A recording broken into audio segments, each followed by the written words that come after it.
பிரியமானவர்களே, இயேசு கிறிஸ்துவ நாமத்தில் உங்களுக்கு என் அன்பின் வாழ்த்துக்கள். எப்படி இருக்கீங்க? நல்லா இருக்கீங்களா? சந்தோஷமாக இருக்கீங்களா?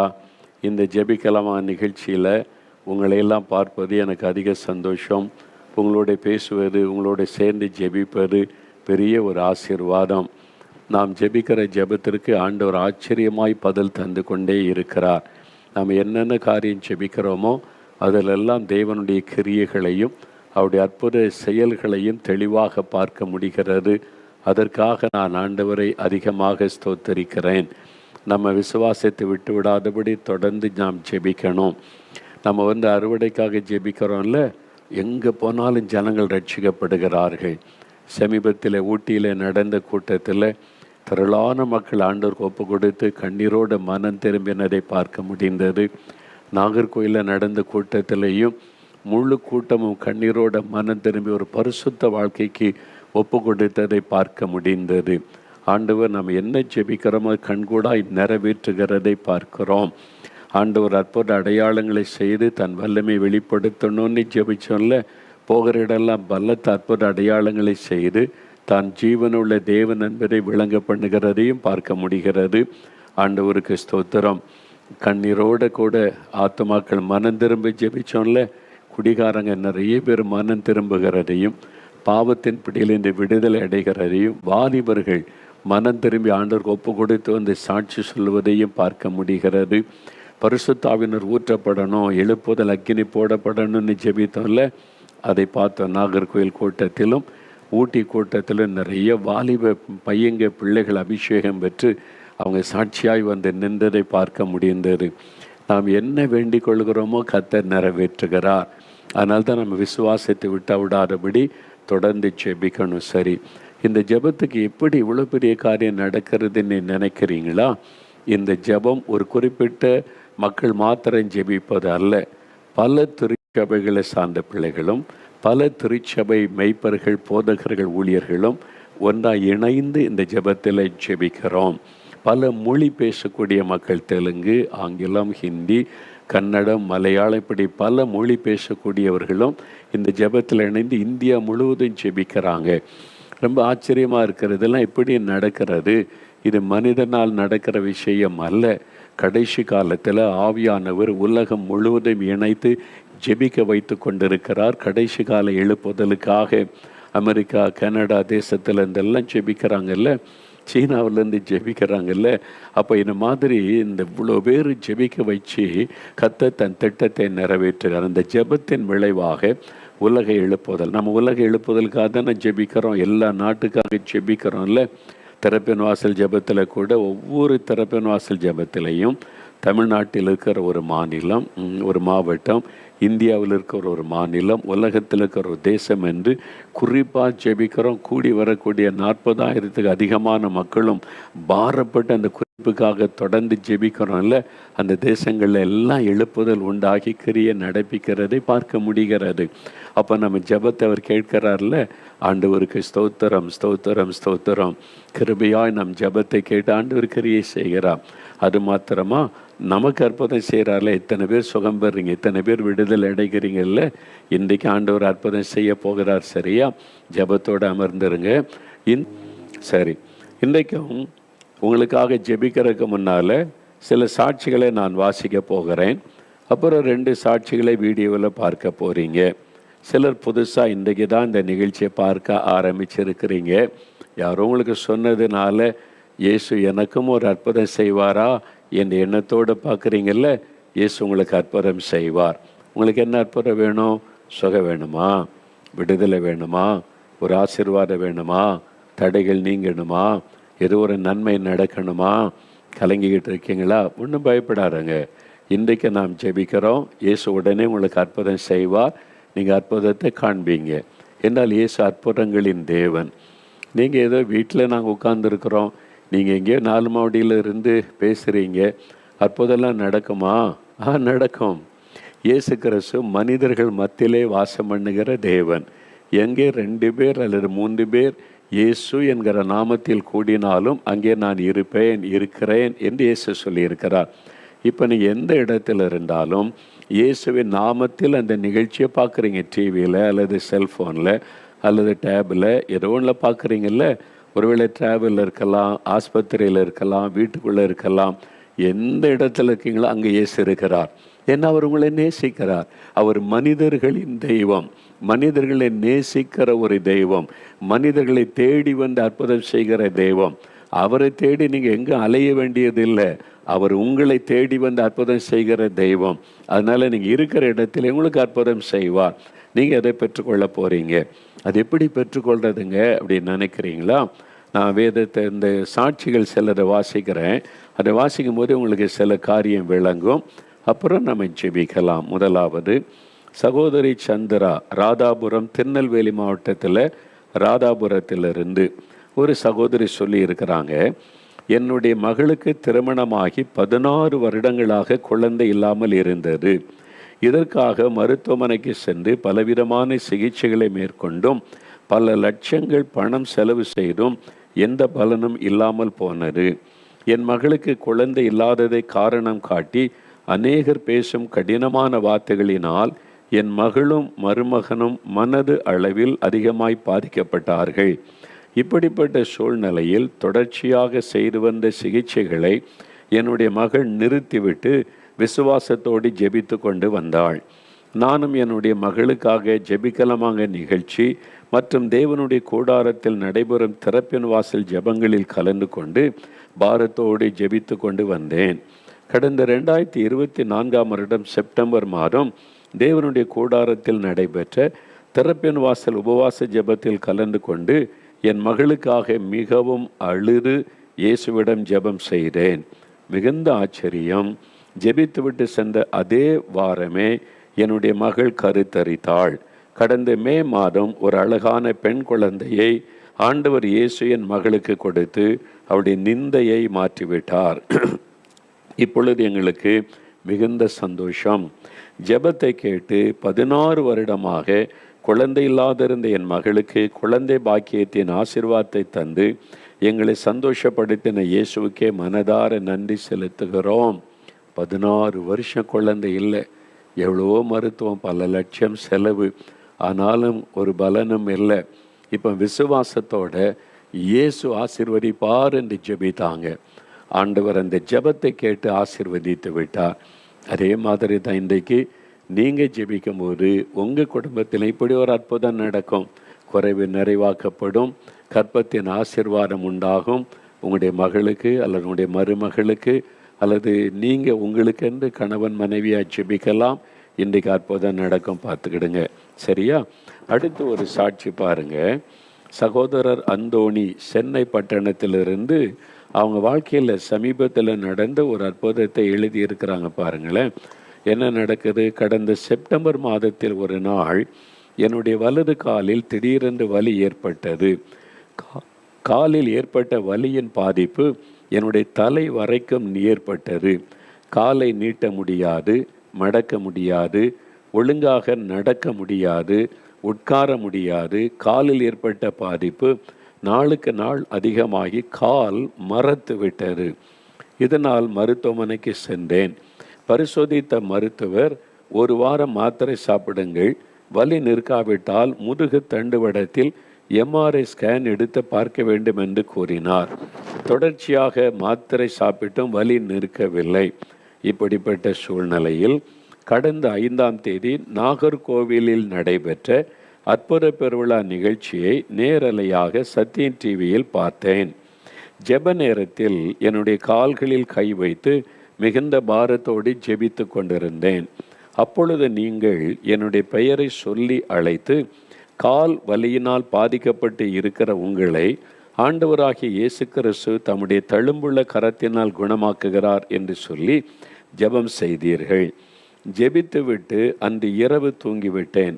காலையில் எழுந்து பார்க்கும் பொழுது என்னுடைய காலில் எந்த வலியும் இல்லாமல் இருந்தது. காலை நன்றாக மடக்க முடிந்தது, நீட்ட முடிந்தது, என்னால் நடக்க முடிந்தது. இப்பொழுது நான் நல்ல சுகத்தோடு இருக்கிறேன்.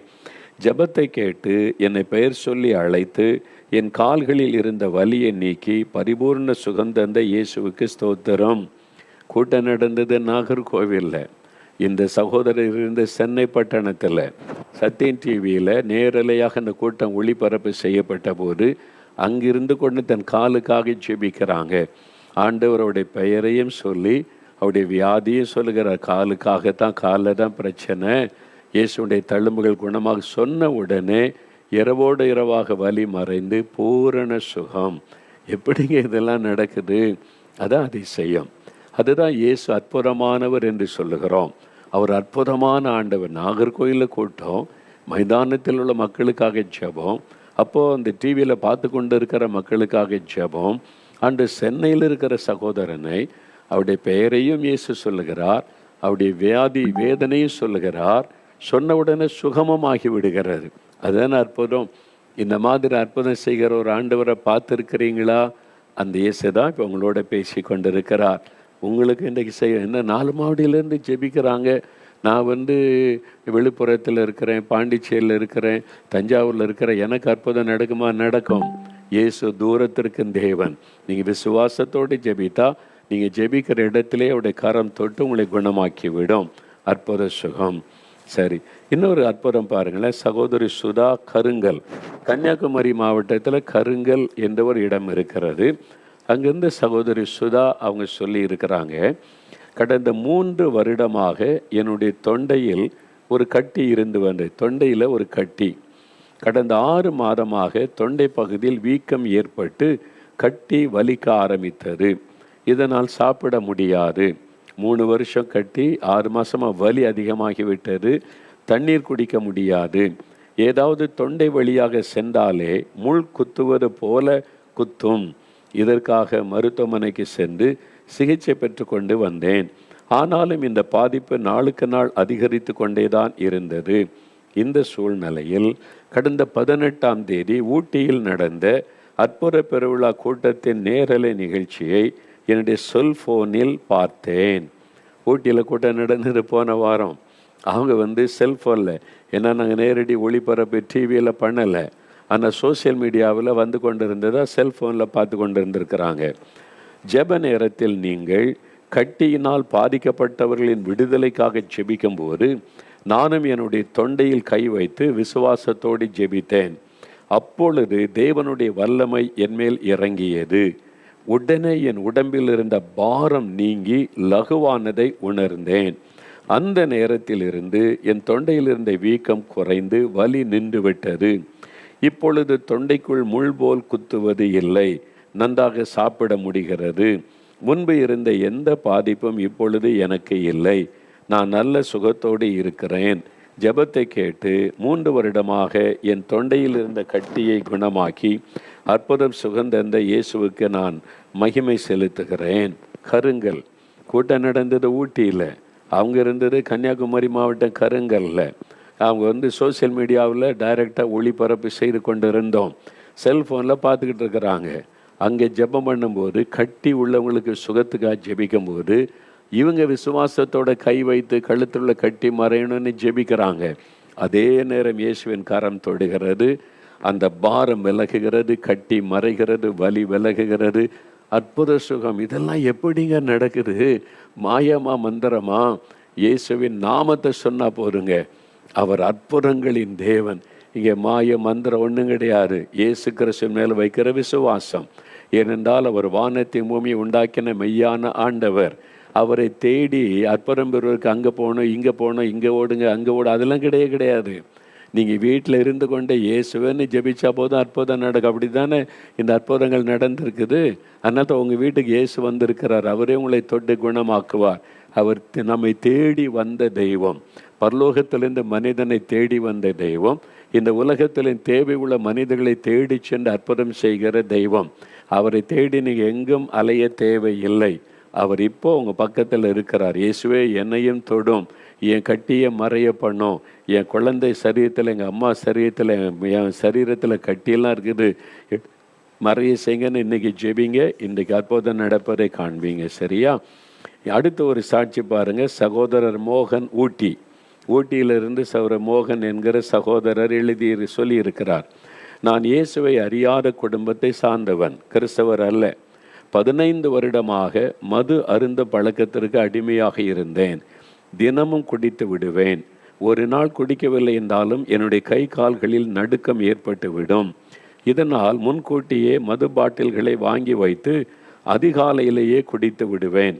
தினமும் குடித்துவிட்டு வந்து என் மனைவி மற்றும் பிள்ளைகளிடம் அதிகமாக சண்டையிடுவேன். இதனால் என்னுடைய மனைவியும் பிள்ளைகளும் என் மனைவியின் அம்மா வீட்டிற்கு சென்று விட்டார்கள். இவரோடு எப்படி வாழ்றது, குடிச்சிட்டு வந்து தொந்தரவு பண்ணுறாரே அப்படின்னு சொல்லி மனைவி பிள்ளைகள் அவங்க அம்மா வீட்டுக்கு போயிட்டாங்க. குடித்து விட்டு வந்து ஊரில் உள்ளவர்களிடமும் சண்டையிடுவேன். இதனால் கோர்ட்டு கேஸு வழக்கு என்று அநேக பிரச்சனைகளை சந்தித்து கொண்டு வந்தேன். மதுபான பழக்கம் பாருங்கள், குடும்பத்தை பாதிக்குது, ஒரு மனிதனுடைய கேரக்டரையே பாதிக்குது, எல்லாத்தையும் மரியாதையெல்லாம் இழந்துட்டார். இந்த குடிப்பழக்கத்தை நிறுத்த வேண்டும் என்று மருத்துவமனைக்கு சென்று சிகிச்சை பெற்றும் இந்த பழக்கத்தை நிறுத்த முடியவில்லை. இப்போ சிகிச்சையெல்லாம் எடுத்து பார்த்தாச்சு, நிறுத்த முடியல. அநேக மந்திரவாதிகளிடம் சென்று கயிறு கட்டியும் குடிப்பழக்கத்திலிருந்து விடுதலை இல்லாமல் தவித்து கொண்டிருந்தேன். மந்திரவாதிகிட்ட போனால் தாயத்து கொடுப்பாங்க, சும்மா தருவாங்களா? காசு 1000, 2000, 5000, அதுதான் தாயத்து கயிறு, அதெல்லாம் கட்டி பார்த்தார், ஒன்று விடுதலை இல்லை. இப்படிப்பட்ட சூழ்நிலையில் என்னுடைய நண்பர் ஒருவர் கூறியதால் கடந்த 2012ஆம் வருடம் 4 மாவடி தேவனுடைய வீட்டில் நடைபெற்ற வியாபாரிகள் கூட்டத்தில் கலந்து கொண்டேன். வருஷத்தில் ஒரு முறை வியாபாரம் செய்கிறவங்களுக்கு ஒரு ஆசீர்வாத ஜெபம் வைப்போம். அதில் ஒரு 50,000 60,000 70,000 பேர் வருவாங்க, இந்தியா முழுவதும் இருந்து. அந்த ஜெபத்துக்கு இவர் வந்திருக்கிறார். ஜெப நேரத்தில் தேவனுடைய வல்லமை என்மேல் இறங்கியது. அப்போ அந்த நாளில் ஜெபிச்சிருக்கிறார், எனக்கு விடுதலை வேணும்னு. அவர் ஜெபித்த போது ஆண்டோடைய வல்லமை இறங்கிட்டா அந்த நாளிலிருந்து குடிக்க வேண்டும் என்ற எண்ணம் என்னை விட்டு போய்விட்டது.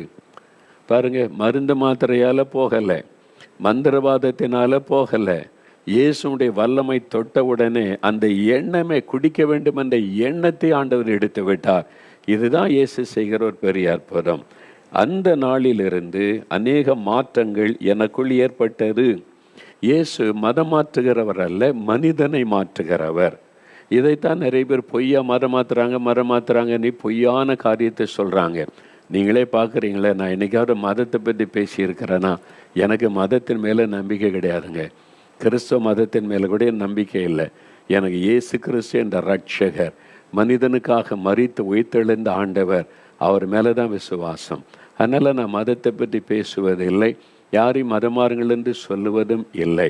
எவ்வளவோ கிறிஸ்தவர் அல்லாத மக்கள் என்கிட்ட பிரார்த்தனை பண்ண வர்றாங்க, யாருக்கிட்டே மதம் மாறுங்க அப்போ தான் அற்புதம் நடக்குன்னு சொன்னதே கிடையாது. அதுதான் காரியம், நீங்களே பார்க்குறீங்கல்ல. அவருக்கு பாருங்கள், அவர் இயேசு அவருடைய வாழ்க்கையை மாற்றினார், அநேக மாற்றங்கள் ஏற்பட்டது. பின்பு ஆண்டவராகிய இயேசு கிறிஸ்துவை குறித்து நன்றாக அறிந்து கொண்டு அவரை சேவித்து வருகிறேன். மோகன்லால் சொன்னார் என்பதற்கு அல்ல, இவர் தான் மெய்யான ஆண்டவரானே நிறைய வாசித்து அறிந்து இப்போ இயேசுவர் ஆராதிக்கிறார். இதனால் நான் இழந்து போன அனைத்தையும் திரும்ப பெற்றுக்கொண்டு, பார்த்தீங்களா, இயேசுக்குள்ளே வந்த உடனே குடிகாரனாக இருந்தபோது இழந்து போன எல்லாவற்றையும் ஆண்டவர் திரும்ப கொடுத்தார். குடும்பமாக மகிழ்ச்சியோடு வாழ்ந்து வருகிறேன், குடும்பத்தையும் திரும்ப கொடுத்தார். அதாங்க இயேசு, அதுக்கு தாங்க வந்தார். மனிதனுக்கு நன்மை செய்யவும் இந்த மாதிரி பாப சாபத்தை இந்த விடுதலையாக்கி அவனை வாழ வைக்க தான் இயேசு வந்தார். இந்த நற்செய்தியை தான் அறிவிக்கிறோம். இதைத்தான் சொல்லக்கூடாதுன்னு தடுத்தெல்லாம் பார்க்குறாங்க, மிரட்டுறாங்க, பயமுறுத்துறாங்க, அவ்வளோதாங்க. சரியா? நான் குடிப்பதை நிறுத்தி 13 வருடமாகிறது. இன்றைக்கு இல்லை, 13 வருடமாகிவிட்டது. மறுபடியும் குடிக்க வேண்டும் என்ற எண்ணம் ஒரு நாள் கூட எனக்கு வந்ததே இல்லை. அதுதான் இயேசு. இயேசு கிறிஸ்து என்கிற அற்புதமான ஆண்டவர் செய்கிற அற்புதம் 13 வருஷம் ஆச்சு, குடிக்கணுன்ற எண்ணமே வரவில்லை. பூரண விடுதலை.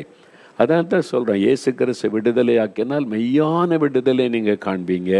அதுக்கு பணம் செலவு பண்ண வேண்டாம், உங்களை வரித்து கொள்ள வேண்டாம், பாரம் சுமந்து கொண்டு நீங்கள் அங்கங்கே அலைய வேண்டாம். வீட்டில் இருந்து கொண்டே விசுவாசத்தோட இயேசுவேன்னு கூப்பிட்டா போதும், அற்புதம். ஏன்னா அவர் மெய்யான ஒரு ஆண்டவர். ஜெபத்தை கேட்டு 15 வருடமாக குடிப்பழக்கத்துக்கு அடிமையாக இருந்த என்னை விடுதலையாக்கி ரட்சித்து ஆசீர்வதித்த ஆண்டவராகிய இயேசுவுக்கே கோடான கோடி ஸ்தோத்திரம் செலுத்துகிறேன். இதே மாதிரி உங்களுக்கு செய்வார். சகோதரனே, குடியை விட முடியல, போதை வஸ்துகளை விட முடியல, இந்த பாவ பழக்கத்தை விட முடியலன்னு நினைக்கிறேன். இயேசுவே எனக்கு விடுதலை தரணும். இவங்க 15 வருஷமாக குடிப்பழக்கத்தை விடுதலை கொடுத்தீங்களே, இன்றைக்கு எனக்கு விடுதலை வேணும்னு இன்றைக்கு நீங்கள் கேளுங்க. நீங்கள் கேட்டால் உடனே இயேசு அற்புதம் செஞ்சிருவார். சரியா? நீங்கள் கேட்டால் போதும். உங்களை அவர் நேசிக்கிறார். நீங்கள் ஜெபிச்சா உன் ஜெபத்தெல்லாம் கேட்க மாட்டேன் போ அப்படிலாம் சேச சொல்ல மாட்டார். நீங்கள் ஜெபிச்சா போதும். என்றால் அவர் உங்களுக்காக மரித்து உயிர்த்தெழுந்திருக்கிறார். உங்களுக்காக யாரும் போகணும் அவசியம் இல்லை. நீங்கள் கேட்டாலே போதும். நீங்கள் ஜெபிங்க. உங்கள் கணவருக்காய், பிள்ளைகளுக்காக, வீட்டில் இருக்கிறவங்க கேளுங்க. ஏசப்பா என் கணவரையும் விடுதலை கொடுங்க, என் மகனுக்கு மகளுக்கு விடுதலை கொடுங்கன்னு நீங்கள் விடுதலை காண்பீங்க. சரியா?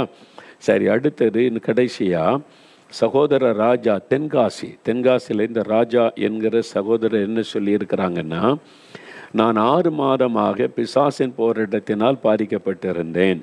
எப்பொழுதும் ஒருவித பதட்டமும் மரண பயமும் எனக்குள் இருந்து கொண்டே இருக்கும். என்னுடைய இருதயம் வேகமாக துடிக்கும். இருதயத்தில் வலி ஏற்படும். இந்த வலி நிமித்தம் நான் மரித்து விடுவேன் என்ற ஒரு மரண பயம் எனக்குள் வரும். இரவு தூங்கினால் தூங்கும் போதே மரித்து விடுவேன் என்ற பயம் எனக்குள் இருக்கும். வாகனத்தில் பிரயாணம் செய்தால் விபத்து ஏற்பட்டு மரித்து விடுவேன் என்ற பயம் ஏற்படும். இப்படி ஒவ்வொரு நாளும் என்னை அறியாமலேயே இந்த மரண பயம் எனக்குள் அதிகரித்து கொண்டே இருந்தது. இதனால் இரவு நேரத்தில் ஒரு நாள் கூட தூக்கமே எனக்கு வராது. இப்படி 6 மாதமாக இந்த பிரச்சனை நிமித்தம் நான் மிகவும் சிரமப்பட்டு வந்தேன். எவ்வளோ கஷ்டம் இல்லை?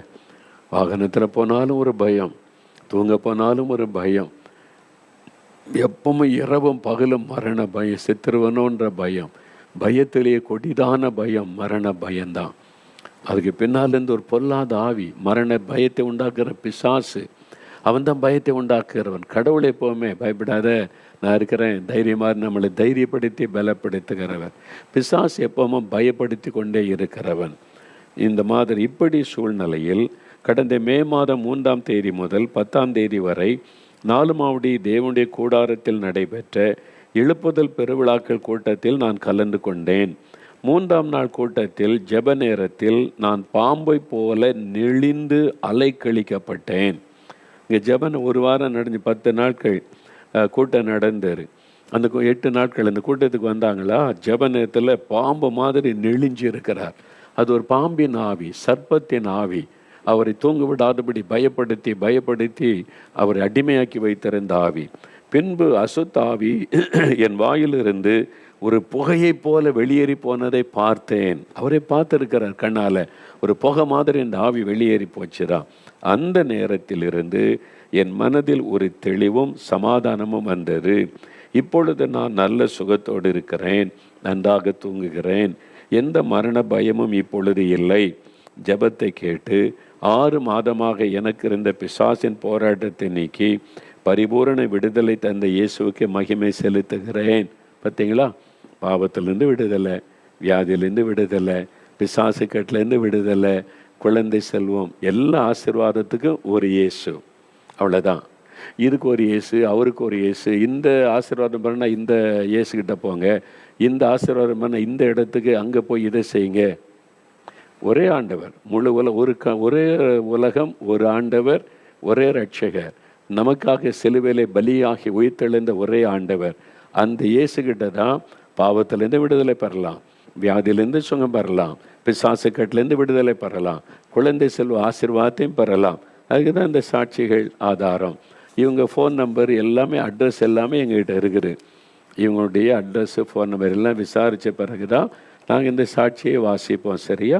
அப்போது நீங்கள் யோசிங்க, அப்போ இந்த மாதிரி அற்புதம் செய்கிற இயேசு உங்களோடு பேசும்போது நீங்கள் ஏன் அவரை விசுவாசிக்கக்கூடாது? அவரை விசுவாசித்து, இயேசுவே இவங்களுக்கெல்லாம் அற்புதம் செய்தீங்க, எனக்கும் செய்யுங்க, நாம் விசுவாசிக்கிறேன்னு சொல்லுங்கள் போதும். அவர் வேறு ஒன்றுங்க பணத்தை கேட்டாரா, பொருளை கேட்டாரா? 4 மாடிக்கு காலில் செருப்பு இல்லாமல் நடந்து வா, வந்து இங்கெல்லாம் சுற்று அப்படின்னு சொன்னாரா? ஒன்றும் இல்லை. வீட்டில் இருந்து கொண்டே இயேசுவே நீ விசுவாசத்தோடு கூப்பிடு போதும், உங்களுக்கு அற்புதம்.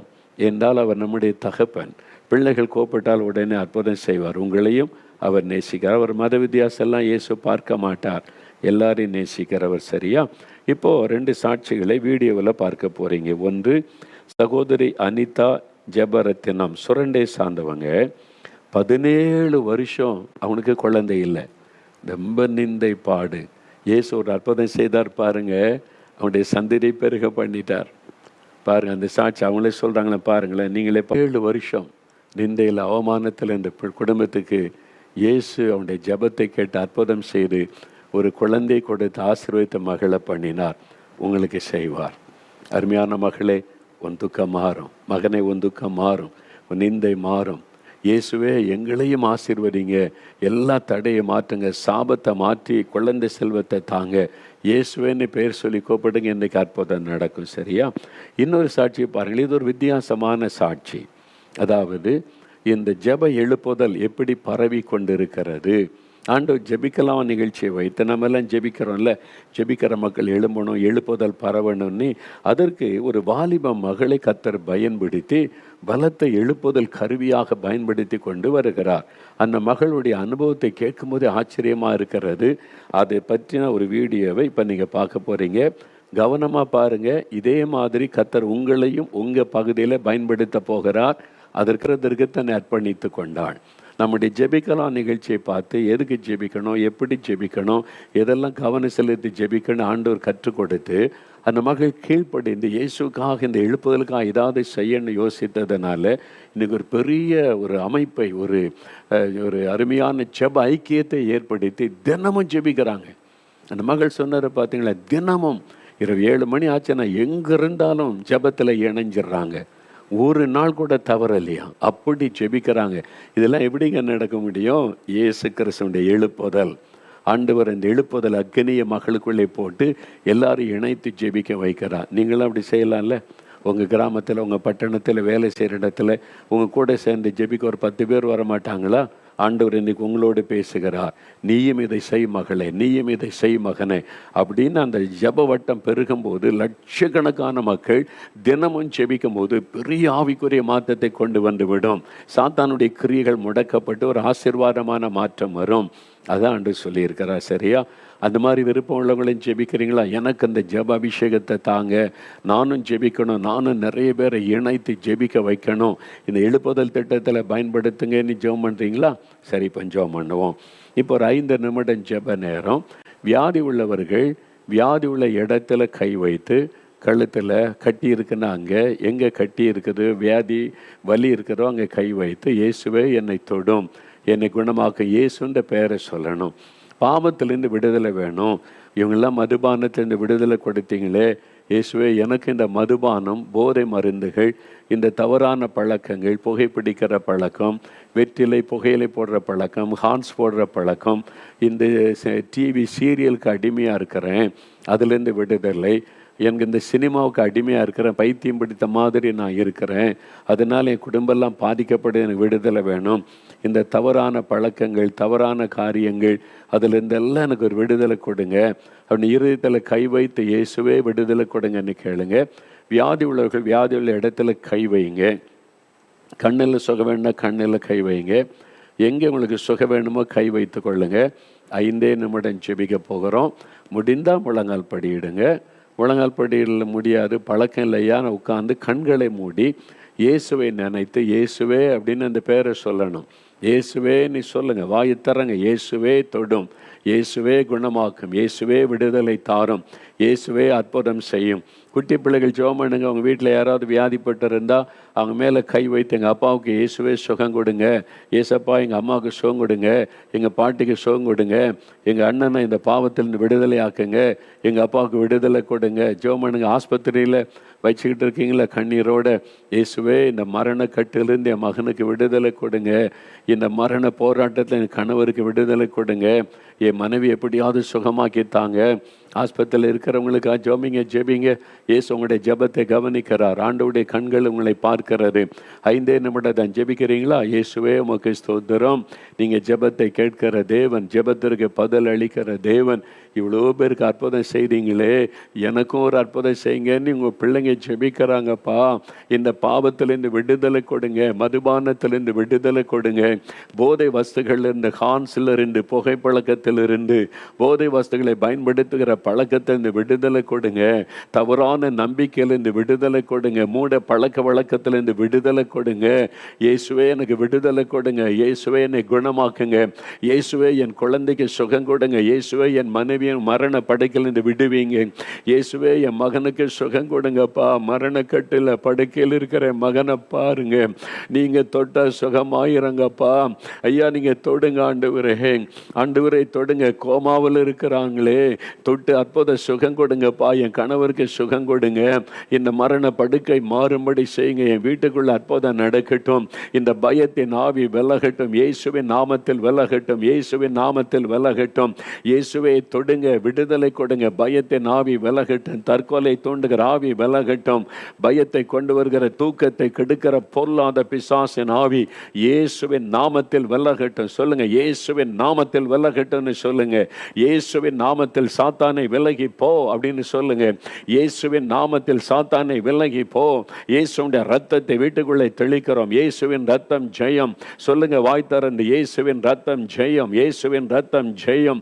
இயேசுவின் ரத்தத்தை வீட்டுக்குள்ளே தெளிக்கிறேன். பிசாசின் கிரியைகள் அழியட்டும். விடுதலை உண்டாகட்டும். கற்பத்தின் ஆசீர்வாதம் உண்டாகட்டும். குழந்தை செல்வம் உண்டாகட்டும். அந்த பாவ தோஷங்கள் எல்லாம் மாறட்டும் இயேசுவின் நாமத்தில். சாப தோஷங்கள், அந்நாக தோஷங்கள் எல்லாம் விலகட்டும் இயேசுவின் நாமத்தினாலே. ஆசீர்வாத தடைகள் விலகட்டும். ஆசீர்வாதம் உண்டாகட்டும். தடைகள் மாறட்டும். காரியங்கள் வாய்க்கட்டும். வேலைக்கான வழி திறக்கப்படுவதாக. கடன் பிரச்சனைகள் மாறுவதாக. பிள்ளைகளுடைய திருமண காரியங்கள் வாய்ப்பதாக. ஆண்டவரே அற்புதம் செய்யும். கேளுங்க கேளுங்க, என்ன வேணுமோ கேளுங்க. இயேசுவேன்னு சொல்லி கேளுங்க. இயேசு அற்புதம் செய்கிறார். விடுதலை கொடுக்கிறார். தகப்பனே நீங்க தொடுறீங்க, விடுதலை கொடுக்கிறீங்க, அற்புதம் செய்றீங்க. உங்களுக்கு நன்றி. அசுத்த ஆவிகள் விலகுகிறது இயேசுவின் நாமத்தில். நோய்கள் மறைகிறது. கட்டிகள் மறைகிறது இயேசுவின் நாமத்தில். நீங்க கொடுக்கிற விடுதலைக்காக ஸ்தோத்திரம். கர்ப்பத்தின் ஆசீர்வாதம் உண்டாகிறதற்காய் ஸ்தோத்திரம் ஸ்தோத்திரம் ஸ்தோத்திரம். அப்படியே வலதுகரம் உயர்த்தி, இயேசுவே ஸ்தோத்திரம். என்னை ஜெபத்தை கேட்டீங்க, விடுதலை தந்துட்டீங்க, ஸ்தோத்திரம். அற்புதம் செய்துட்டீங்க, ஸ்தோத்திரம். இயேசுவே ஸ்தோத்திரம் சொல்லுங்க. இயேசுவே உமக்கு ஸ்தோத்திரம் ஸ்தோத்திரம் ஸ்தோத்திரம். இயேசு கிறிஸ்துவின் நாமத்தில் ஜெபிக்கிறோம். ஆமேன் ஆமேன். ஆண்டவர் ஜெபத்தை கேட்டார். நீங்க அற்புதத்தை காண்பீங்க. இந்த நாள்ல இருந்து, இந்த நேரத்திலிருந்து அற்புதத்தை பார்ப்பீங்க. இந்த நிமிஷத்துல இந்த மாற்றம் உண்டாகும். ஆண்டவரை நீங்க துதிக்கணும். சரியா? ஆண்டவரை துதிங்க.